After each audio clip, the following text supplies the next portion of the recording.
सूरजगढ़ राज्य बहुत ही समृद्ध और शांति प्रिय था। वहाँ के राजा प्रताप सिंह और रानी सौम्या को लोग बहुत सम्मान देते थे। राजा न्यायप्रिय और बहादुर थे। वहीं रानी दयालु और धार्मिक स्वभाव की थी। हर साल वे किसी तीर्थ यात्रा पर जाते थे। एक दिन रानी सौम्या देवी की मूर्ति के सामने आंखें बंद करके प्रार्थना कर रही थी। तभी राजगुरु अंदर आते हैं। महारानी, आप इतनी लीन होकर पूजा कर रही हैं, जरूर कोई खास मन्नत मांगी होगी। गुरुदेव, हम इस बार वृंदावन से हरिद्वार की तीर्थ यात्रा पर जाने वाले हैं। मैंने भगवान से प्रार्थना की है कि ये यात्रा शुभ और सफल हो। संत शिवानंद भी हमारे साथ होंगे, जिससे यात्रा और भी पावन हो जाएगी। ये तो बहुत अच्छा निर्णय है महारानी। संत शिवानंद का साथ मिलना सौभाग्य की बात है। तभी राजा प्रताप सिंह अंदर आते हैं। रानी, तुम कुछ परेशान लग रही हो, सब ठीक है ना? महाराज, यात्रा की तैयारी तो हो रही है, लेकिन मेरा मन अजीब सा लग रहा है, जैसे कुछ गलत होने वाला है। अरे रानी, ऐसे शक मन में मत लाओ। ये तीर्थ यात्रा है, सब अच्छा ही होगा। तभी सेवक गोविंद आता है और हाथ जोड़कर प्रणाम करता है। महाराज, यात्रा की सारी तैयारियां पूरी हो गई है। बैलगाड़ी, पालकी, खाने पीने का सामान सब तैयार है। अच्छा, संत शिवानंद को खबर भिजवा दो कि हम आश्रम पहुंच रहे हैं। जी महाराज। राजा और रानी घोड़ों और पालकी में बैठकर आश्रम पहुंचते हैं। आश्रम के द्वार पर कई शिष्य मंत्रों का जाप कर रहे हैं। संत शिवानंद अपने शिष्यों के साथ ध्यान में बैठे हैं। जैसे ही राजा और रानी आते हैं, संत शिवानंद आंखें खोलकर मुस्कुराते हैं। स्वागत है महाराज और महारानी। तो यात्रा का दिन आ ही गया। जी संत जी, आपकी कृपा से ये यात्रा सफल होगी। सफलता और असफलता भगवान के हाथ में है। राजा साहब, हमारी श्रद्धा और नियत सबसे जरूरी है। सब लोग बैलगाड़ियों, घोड़ों और पालकियों में बैठते हैं और यात्रा शुरू हो जाती है। गर्मी तेज होती जा रही थी। धूप में सफर करने से रानी सौम्या को बहुत प्यास लगती है। गोविंद, पानी दो। गोविंद जल्दी से अपने थैले में सुराही खोजता है, लेकिन तभी उसे याद आता है कि वो पानी की सुराही आश्रम में ही भूल गया है। महारानी, मुझसे गलती हो गई। पानी की सुराही आश्रम में ही रह गई। क्या तुम कहना क्या चाहते हो कि इस तपती धूप में हमारे पास पीने के लिए पानी नहीं है? महारानी, मुझे सच में याद नहीं रहा। मैं गोविंद, तुम्हारी एक लापरवाही से हम सब परेशानी में आ सकते हैं।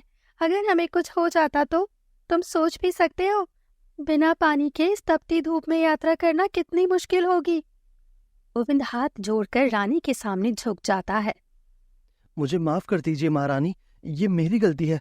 मैं आगे से पूरी सावधानी रखूंगा। रानी, बस हो गया। गुस्से से कुछ ठीक नहीं होगा। अब हमें हल निकालना है। लेकिन महाराज, ऐसी लापरवाही यात्रा में किसी भी समय संकट ला सकती है। अगर गोविंद की तरह अन्य सेवकों ने भी लापरवाही की तो हम क्या करेंगे? धैर्य रखिए महारानी, ईश्वर कभी किसी को कष्ट में नहीं छोड़ते।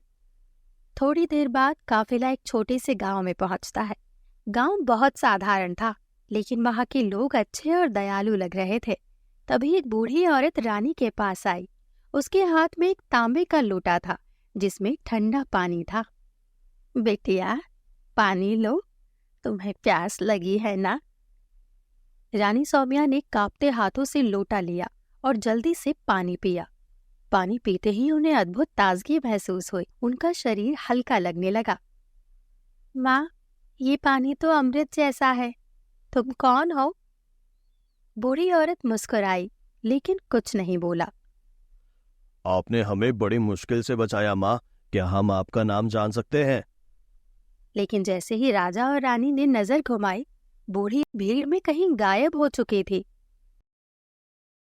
अभी तो यहीं खड़ी थी, अचानक कहाँ चली गई? राजा ने आसपास देखा, लेकिन बूढ़ी औरत का कोई नामो निशान नहीं था। गांव के कुछ लोग उनके पास आकर खड़े हो गए। तुम लोगों में से कोई भी बूढ़ी माँ को जानता है? सफेद बाल थे, झुकी हुई कमर, बहुत ही करुणा से भरी आंखें। कौन थी वे? गांव के लोग एक दूसरे की तरफ देखने लगे। सबकी आंखों में अजीब सी उलझन थी। यहाँ पे बूढ़ी औरत नहीं रहती? रानी सौम्या के चेहरे पर अविश्वास झलकने लगा। ये कैसे हो सकता है? उन्होंने मुझे पानी दिया। अगर वो इस गांव में नहीं रहती तो फिर कौन थी? गांव की कुछ महिलाएं भी पास आ गई। महारानी, हमने भी कभी इस तरह की कोई बूढ़ी औरत यहाँ नहीं देखी। आप किसकी बात कर रही हैं? कोई भी कुछ याद करने की कोशिश करो, शायद वो किसी और गांव से आई होगी। महाराज, हमारे पूर्वजों की कहानियों में एक बात कही जाती है, कई साल पहले एक साध्वी माता यहाँ रहती थी जो हर जरूरतमंद को पानी पिलाती थी, लेकिन वो तो बहुत पहले स्वर्ग सिधार चुकी है। राजा और रानी एक दूसरे की तरफ देखने लगे। रानी सौम्या का मन अचानक अजीब सी श्रद्धा से भर गया। तो क्या वो कोई साधारण औरत नहीं थी? संत शिवानंद हल्का सा मुस्काए और आसमान की तरफ देखा। जीवन में कुछ घटनाएं समझ से परे होती है महारानी। कई बार हमें ईश्वर किसी न किसी रूप में सहायता देने आते हैं। हो सकता है वो कोई साधारण स्त्री ना होकर स्वयं माँ गंगा का आशीर्वाद रही हो। गोविंद चौंक गया। वो सिर झुकाकर खड़ा हो गया, मानो अब भी खुद को दोषी मान रहा हो। महारानी, मुझसे बहुत बड़ी भूल हो गई, मैं सच में। नहीं, गलती सिर्फ तुम्हारी नहीं थी। मैंने भी जल्दबाजी में गुस्से से तुम्हें डांट दिया। मुझे क्षमा करना गोविंद। गोविंद अचंभित होकर सिर उठाता है। ये पहली बार था जब रानी ने उससे इस तरह माफी मांगी थी। उसकी आंखें भर आई। महारानी, ऐसा मत कहिए, ये तो मेरा सौभाग्य है कि आपने मुझे क्षमा कर दिया। राजा प्रताप सिंह और संत शिवानंद ये देखकर संतुष्टि से मुस्कुराए। संत शिवानंद ने धीरे से कहा, महारानी, यही जीवन का सबसे बड़ा सबक है। क्षमा सबसे बड़ा धर्म है। गुस्से से कोई समस्या हल नहीं होती, लेकिन धैर्य से हर समस्या का समाधान मिल सकता है। सौम्या अब हल्का महसूस कर रही थी। तभी काफिला आगे बढ़ा और कुछ दूर जाने के बाद एक वृक्ष के नीचे रुका। वो पेड़ बहुत पुराना और घना था। उसकी छाया में बैठते ही सबको शीतलता महसूस हुई। ये वृक्ष कितना विशाल है, लगता है सदियों से यहाँ खड़ा है। हाँ महाराज, ये वृक्ष वर्षों से यात्रियों को छाया और आराम दे रहा है, बिना किसी स्वार्थ के, बिना कुछ मांगे, बस देता ही जा रहा है। रानी सौम्या ने ध्यान से वृक्ष को देखा। अचानक उनके मन में एक नई भावना जागी। निस्वार्थ सेवा, यही सच्चा धर्म है। ये वृक्ष किसी से कुछ नहीं मांगता, बस सबको शांति और छाया देता है। मनुष्य को भी ऐसा ही होना चाहिए, निस्वार्थ सेवा करनी चाहिए। महारानी, आपने बहुत बड़ी सीख पाली। अगर हर व्यक्ति पेड़ से सीख ले तो जीवन में कोई कलेश नहीं रहेगा। काफिला अब आगे बढ़ने लगा और आखिरकार यात्रा पूरी हुई। सभी हरिद्वार पहुंचे। गंगा स्नान के बाद रानी सौम्या ने भगवान से प्रार्थना की, हे प्रभु, मुझे धैर्य और सहनशीलता दे। मुझे इतनी शक्ति दे कि मैं अपने क्रोध पर नियंत्रण रख सकूं और हर परिस्थिति में शांत रह सकूं। मैं सच्चे अर्थों में अपनी प्रजा की सेवा कर सकूं। राजा प्रताप सिंह भी गंगा स्नान कर चुके। गुरुदेव, इस यात्रा ने हमें बहुत कुछ सिखाया। अब समय आ गया है कि हम महल लौटे। राजन, जीवन की यात्रा में हर अनुभव हमें कुछ नया सिखाता है। जो शिक्षा आपने यहाँ ग्रहण की, उसे अपने शासन में भी अपनाइएगा। राजा और रानी ने संत को प्रणाम किया। पूरा काफिला महल की ओर रवाना हुआ। रात गहरी होने लगी। काफिला एक घने जंगल से गुजर रहा था। चारों ओर सन्नाटा था। केवल घोड़ों के पैरों की आवाज और मशालों की रोशनी रही थी। तभी एक सैनिक ने आगे बढ़कर राजा से कहा, महाराज, आगे रास्ता अंधकार में और अनजान है। आगे बढ़ना जोखिम भरा हो सकता है। सही कह रहे हो। रात में यात्रा जारी रखना उचित नहीं होगा। उसी समय एक और सैनिक ने सूचना दी, महाराज, पास में एक छोटा सा गांव है, वहां हम रात भर विश्राम कर सकते हैं। मुझे लगता है ये उचित होगा। इस यात्रा ने हमें पहले ही बहुत थका दिया है। राजा ने सिर हिलाया और काफिले को गांव की ओर बढ़ने का आदेश दिया। काफिले ने जैसे ही गांव में प्रवेश किया, चारों ओर फैली दुर्दशा देखकर उनके चेहरे गंभीर हो गए। सूखे खेत, भूखे किसान, टूटे फूटे घर। ये गांव तो पूरी तरह उजड़ चुका है। इतनी बुरी हालत क्यों हुई? एक दुबला पतला किसान उनके पास आया। उसकी आंखों में आंसू थे और कपड़े भी फटे हुए थे। महाराज, कई वर्षों से बारिश नहीं हुई, खेत बंजर हो गए, अनाज उगना बंद हो गया। पहले तो हमने जैसे तैसे गुजारा किया, लेकिन जब फसलें खत्म हो गई तो भूखे मरने की नौबत आ गई। रानी सौम्या ने देखा कि कई लोग कमजोर और बीमार पड़े हैं, पर तुम्हें राजदरबार से कोई सहायता नहीं मिली। एक बूढ़ा आदमी भीड़ में से आगे आया। उसकी आवाज में गुस्सा और बेबसी दो थे। महारानी, हमने कई बार गुहार लगाई, लेकिन दरबार तक हमारी बात पहुंची ही नहीं। जमींदारों ने हमारी जमीन भी छीन ली। अब हमारे पास न घर है, न भोजन, और न ही जीने की कोई उम्मीद। ये जमींदार कौन है और इनके अंदर इतनी हिम्मत कैसे आई कि गरीब किसानों की जमीन हड़प ली? भीड़ से एक युवक आगे आया। उसकी आंखों में क्रोध था। महाराज, गांव के जमींदार दीवान सिंह और उसके आदमी हमें जबरदस्ती बेदखल कर रहे हैं। उन्होंने कहा कि अगर कर चुकाना है तो अपनी जमीनें गिरवी रखो। जब हमने जमीनें गिरवी रख दी तब उन्होंने कहा कि हमारा कर्ज बढ़ गया है और अब हमें अपनी जमीन छोड़नी पड़ेगी। महाराज, हमें इस गांव में रुककर लोगों की अनदेखी नहीं कर सकते। हाँ रानी साहिबा, ये हमारी असली परीक्षा है। अगर हम राजधर्म नहीं निभा सके तो हमारा शासन व्यर्थ है। सैनिकों, तुरंत गांव में रहने की व्यवस्था करो। हमें रात यहीं बितानी है। जमींदार दीवान सिंह को बुलवाओ और अगर वो ना आए तो उसे गिरफ्तार कर लाओ। गांव वालों में हलचल मच गई। पहली बार उन्हें लगा कि कोई है जो उनकी आवाज सुन रहा है। संत शिवानंद राजा के पास आए और मुस्कुराकर बोले, महाराज, ईश्वर ने आपको यहाँ यूं ही नहीं भेजा। ये आपकी सच्ची परीक्षा है। रानी सौम्या ने गांव की महिलाओं को पास बुलाया। जब तक हम एकजुट हैं, हमें कोई दबा नहीं सकता।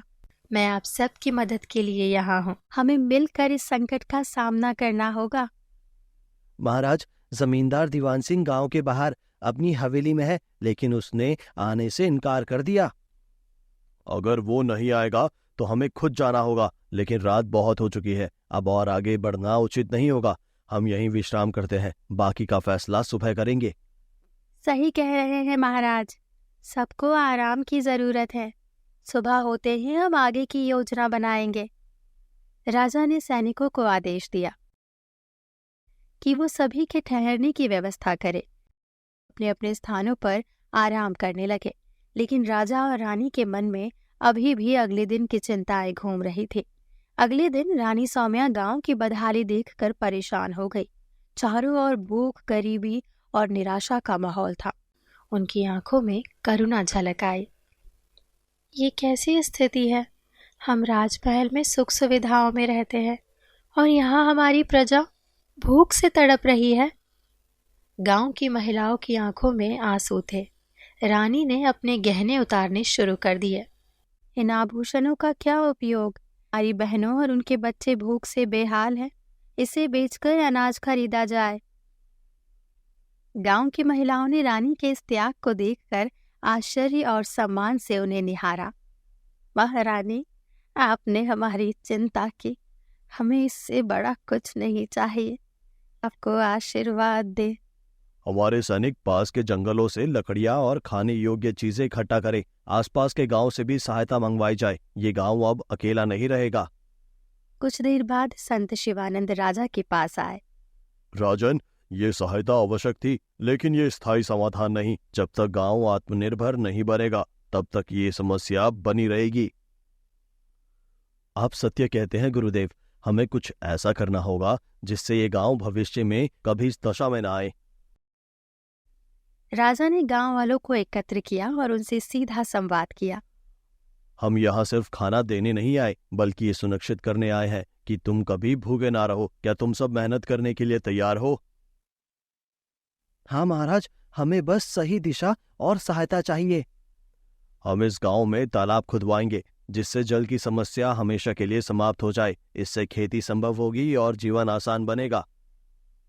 इसके साथ ही हमें एक विद्यालय और औषधालय भी बनवाना चाहिए, जिससे आने वाली पीढ़ी शिक्षित हो और बीमारियों का इलाज हो सके।